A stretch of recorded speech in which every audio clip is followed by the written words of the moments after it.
ನಮ್ಮ ಗಂಗಾಧರ್ ಸರ್ ಯಾವ ಊರಿನವರು, ಎಲ್ಲಿಯವರು, ಅವರ ಬಾಲ್ಯ ದಿನಗಳು ಹೇಗಿತ್ತು? ಸರ್ ನಮ್ದು ಪ್ರಾಪರ್ ಬಂದು ರಾಮನಗರ. ಸರ್ ನಾನು ಓದಿದೆಲ್ಲ ಅಲ್ಲೇ.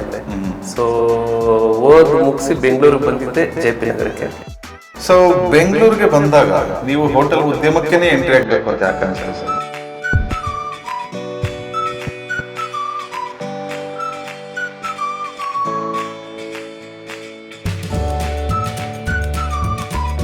ಗ್ಯಾಸ್ ಸಪ್ಲೈ ಕೂಡ ಮಾಡಿದ್ವಿ, ಸಿಲಿಂಡರ್ ಮನೆಗೂ ಸಪ್ಲೈ ಮಾಡಿದ್ವಿ. ಹೋಟೆಲ್ ಉದ್ಯಮ ನಮ್ಮನ್ನ ವೆಲ್ಕಮ್ ಮಾಡಿದೆ ಸರ್. ಸೊ ನಾವೇನು ಹೇಳಿದ್ರೆ ನಮ್ಮ ಕೆಲಸದಲ್ಲಿ ನಾವು ಅದೇ ಥರ ಕಾಂಪ್ರಮೈಸ್ ಮಾಡ್ಬೋದೇ, ಹೋಟೆಲ್ ಗ್ರಾಹಕರಿಗೆ ಒಂದು ಒಳ್ಳೆ ತಿಂಡಿ ಕೊಡಬೇಕು ಅನ್ನೋದೇ ನಮ್ಮ ಉದ್ದೇಶ. ಸೊ ಅಂದ್ರೆ ನೀವು ಮಾಲೀಕರ ಜೊತೆಲಿ ಕಾರ್ಮಿಕರು ಹೋಗೋದು? ಕಾರ್ಮಿಕರ ಜೊತೆಲಿ ನಾನು ಮಾಲೀಕ. ಕಸ್ಟಮರ್ಸ್ ಏನು ಕಂಪ್ಲೇಂಟ್ ಆಯಿತು, ಗೂಗಲಲ್ಲಿ ರಿವ್ಯೂಸ್ ಇದೆ, ಎಲ್ಲ ಥರ ಕಸ್ಟಮರ್ ಹೊರಳಿದ್ರು ಕೂಡ ಅದನ್ನು ನಮ್ಮ ಸ್ಟಾಫ್ಗೆ ಹೇಳ್ತೀನಿ, ನೋಡಪ್ಪ ಎಷ್ಟು ಚೆನ್ನಾಗಿದೆ.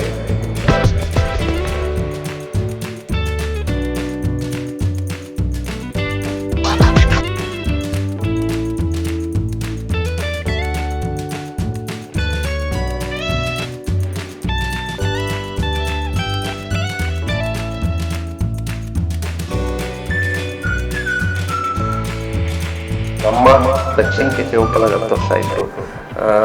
JP ನಗರ 7 ಫೇಸ್ RBI ಲೇಔಟಲ್ಲಿ. ಅವತ್ತಿಗೆ ನನಗೆ ತುಂಬ ಭಯ ಇತ್ತು, ಏನು 10-12 ಮೆಟ್ಲತ್ತಿ ಜನ ಬರಲ್ಲ ಅನ್ನೋ ಭಯ. ಹೊಸದಾಗಿ ರಿಟೇಲ್ ಮಾರ್ಕೆಟ್ ಬಂದಿದ್ದೀವಿ, ದೊಡ್ಡ ದೊಡ್ಡ ಹೋಟೆಲ್ಗಳಿವೆ, ದೊಡ್ಡ ದೊಡ್ಡ ಕಾಂಪಿಟೇಟರ್ಗಳಿದ್ದಾರೆ. ಈ ಜಾಗದಲ್ಲಿ ನಾವು ಹೆಂಗೆ ಸಸ್ಟೈನ್ ಆಗ್ಬೋದು ಅನ್ನೋದು ತುಂಬ ಕಷ್ಟ ಇತ್ತು.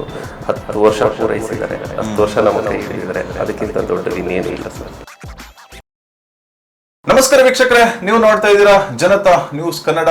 ಇದು ಕನ್ನಡಿಗರ ಶಕ್ತಿ. ನಾನು ಆರ್ಯನ್ ಭರದ್ವಾಜ್. ಇವತ್ತು ಒಬ್ಬರು ವಿಶೇಷ ವ್ಯಕ್ತಿ ಜೊತೆ ನಾನು ಕುಳಿತುಕೊಂಡಿದ್ದೇನೆ. ದಕ್ಷಿಣ ಕೆಫೆ ಅಂತ ಬಹುಶಃ ನೀವು ಬೆಂಗಳೂರಲ್ಲಿ ಒಂದಷ್ಟು ಕಡೆ ನೋಡಿರ್ತೀರಿ. ಅದರ ಮಾಲೀಕರು ಗಂಗಾಧರ್ ಸರ್.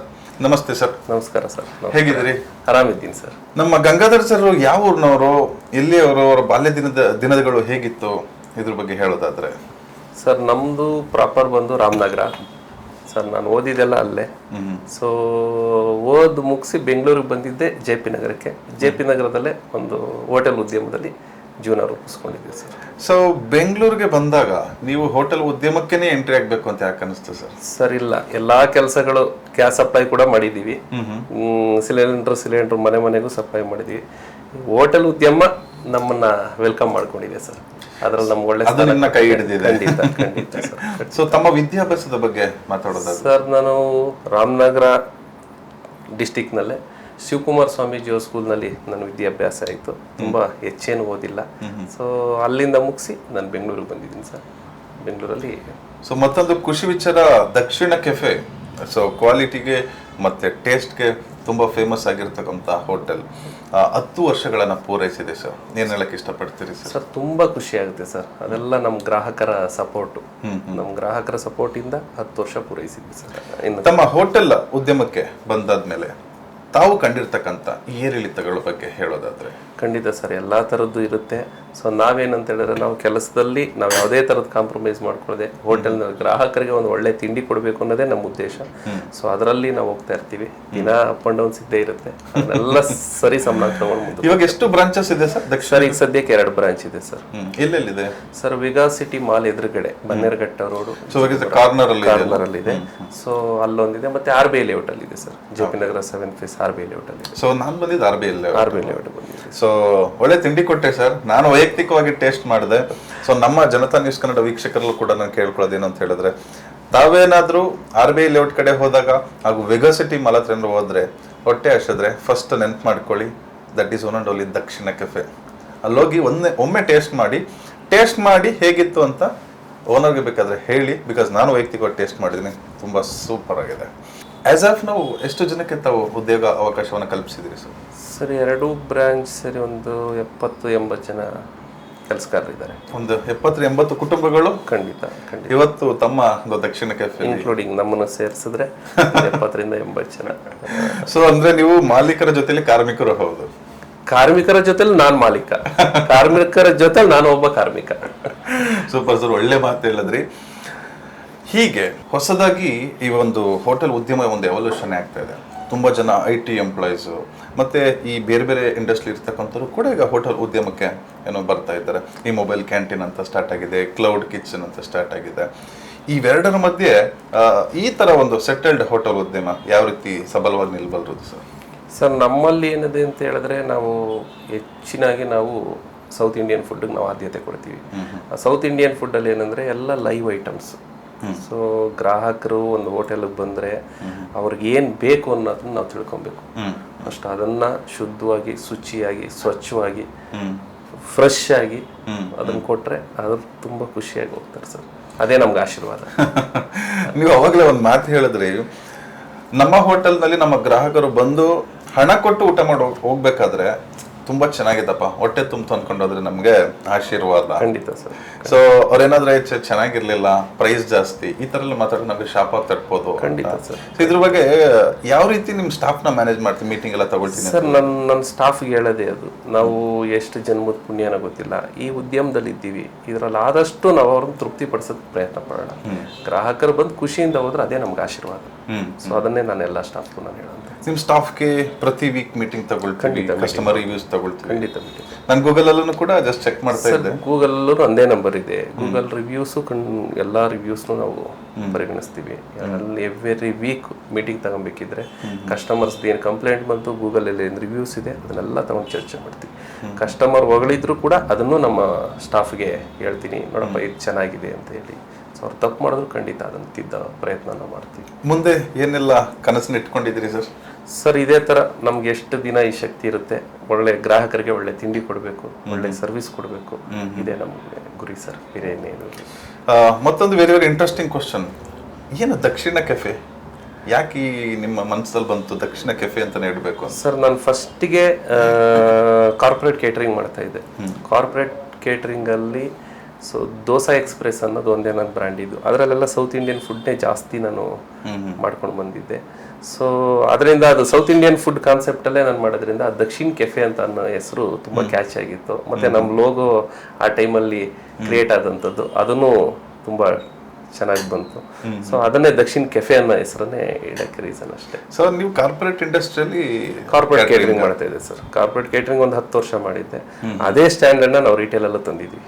ಅದೇ ಸ್ಟ್ಯಾಂಡರ್ಡ್ ಇವತ್ತು ಮೇಂಟೈನ್ ಮಾಡ್ತೀವಿ. ಸೊ ಒಟ್ಟಾರೆ ತಮ್ಮ ಅನುಭವ 10 ವರ್ಷ ಕಾರ್ಪೊರೇಟ್ ಕೇಟರಿಂಗ್, ಇಲ್ಲಿ 10 ವರ್ಷ ರಿಟೇಲ್. ಖಂಡಿತ. ದಕ್ಷಿಣ್ ಕೆಫೆ ಸ್ಟಾರ್ಟ್ ಆಗಿ 10 ವರ್ಷ ಆಯಿತು. ಕಾರ್ಪೊರೇಟ್ ಕೇಟರಿಂಗ್ ನಾನು 10 ವರ್ಷ ಮಾಡಿದ್ದೀನಿ. ಓಕೆ.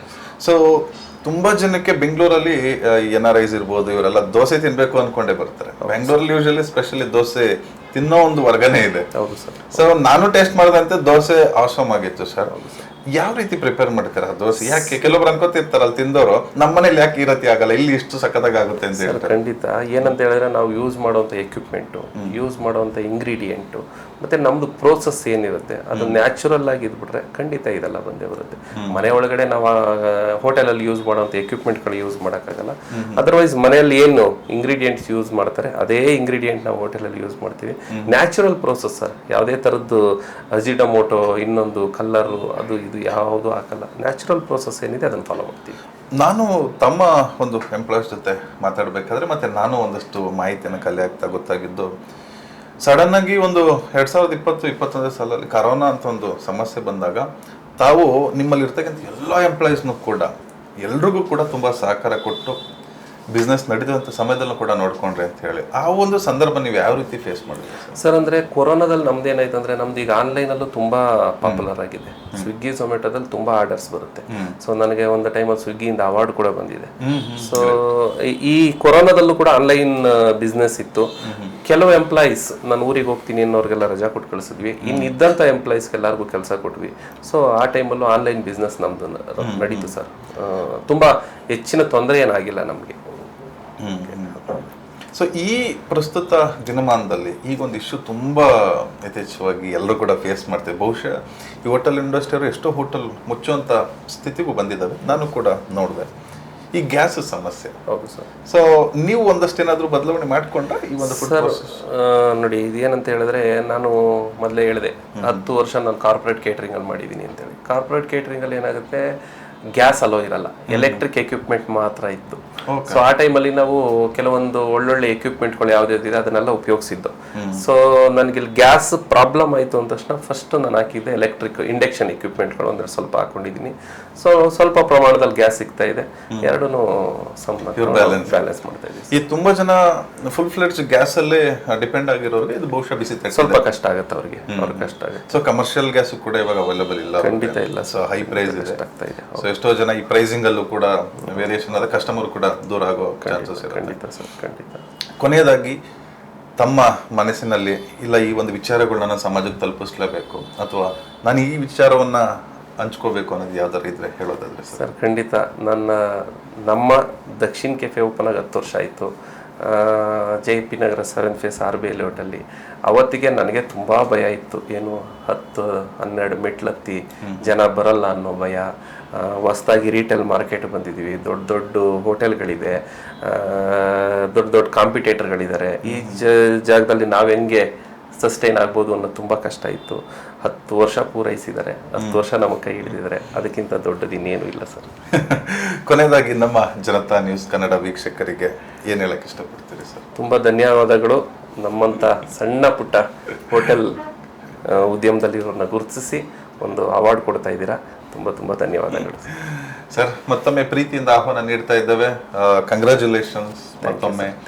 ಸೊ ಸಿಗೋಣ ಕಾರ್ಯಕ್ರಮದ ದಿನ, ಎಲ್ಲರೂ ಸೇರಿ ಹಬ್ಬದ ರೀತಿಯಲ್ಲಿ ನಮ್ಮ ಅವಾರ್ಡ್ ಫಂಕ್ಷನ್ ಯಶಸ್ವಿಗೊಳಿಸೋಣ ಅಂತ ಕೇಳ್ತಾ, ನೋಡಿದ್ರಲ್ಲ ವೀಕ್ಷಕರೇ, ಇದು ನಮ್ಮ ದಕ್ಷಿಣ ಕೆಫೆ ಮಾಲೀಕರಾದಂತಹ ಗಂಗಾಧರ್ ಸರ್ ಅವರ ಮಾತುಗಳು. ನೀವು ಆ ಕಡೆ ಎಲ್ಲ JP ನಗರ್ ಅಥವಾ ನಮ್ಮ ವೆಗಾ ಸಿಟಿ ಮಾಲ್ ಕಡೆ ಹೋದರೆ ದಕ್ಷಿಣ ಕೆಫೆಗೆ ಒಮ್ಮೆ ವಿಸಿಟ್ ಮಾಡಿ ನೋಡಿ, ಟೇಸ್ಟ್ ಮಾಡಿ ನೋಡಿ ಅಂತ ಹೇಳ್ತಾ, ನೋಡ್ತಾ ಇರಿ ಜನತಾ ನ್ಯೂಸ್ ಕನ್ನಡ. ಇದು ಕನ್ನಡಿಗರ ಶಕ್ತಿ. ನಮಸ್ಕಾರ. ಜನತಾ ನ್ಯೂಸ್ ಕನ್ನಡ, ಇದು ಕನ್ನಡಿಗರ ಶಕ್ತಿ.